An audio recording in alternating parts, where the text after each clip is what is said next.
Bonjour, je suis très heureux de te retrouver pour notre évangile du jour. Nous lisons dans Luc chapitre 21, versets 12 à 15. Jésus parle de la fin des temps. On mettra la main sur vous et l'on vous persécutera. On vous traînera devant les rois et devant les gouverneurs à cause de mon nom. Cela vous donnera une occasion de témoignage. Mettez-vous dans l'esprit de ne pas préparer votre défense, car je vous donnerai des paroles et une sagesse telle qu'aucun de vos adversaires ne pourra s'y opposer ni les contredire. C'est ce qui est arrivé à Étienne lorsqu'il est comparu pour défendre sa foi en Jésus devant le Sanhédrin, le même tribunal religieux qui avait injustement condamné Jésus. Nous lisons ceci concernant Étienne. Ils virent que son visage était comme celui d'un ange. Après avoir prouvé par les Écritures que Jésus était le Messie, Étienne, rempli du Saint-Esprit, fixa les regards vers le ciel et vit la gloire de Dieu et Jésus debout à la droite de Dieu. On lit enfin qu'il s'endormit alors qu'il était lapidé à cause de sa foi.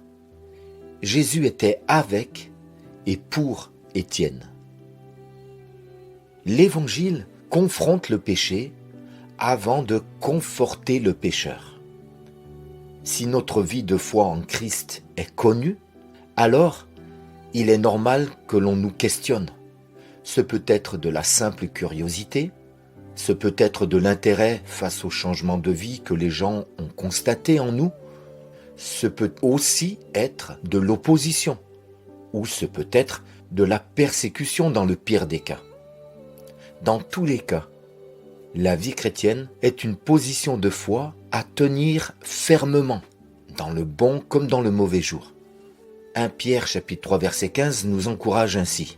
« Mais sanctifiez dans vos cœurs Christ le Seigneur, étant toujours prêt à vous défendre, avec douceur et respect, devant quiconque vous demande raison de l'espérance qui est en vous. » Finalement, on peut donc dire que lorsque nous vivons le « à cause de mon nom » dont Jésus nous parle, alors nous savons que le « je suis avec vous » de Jésus s'accomplit aussi.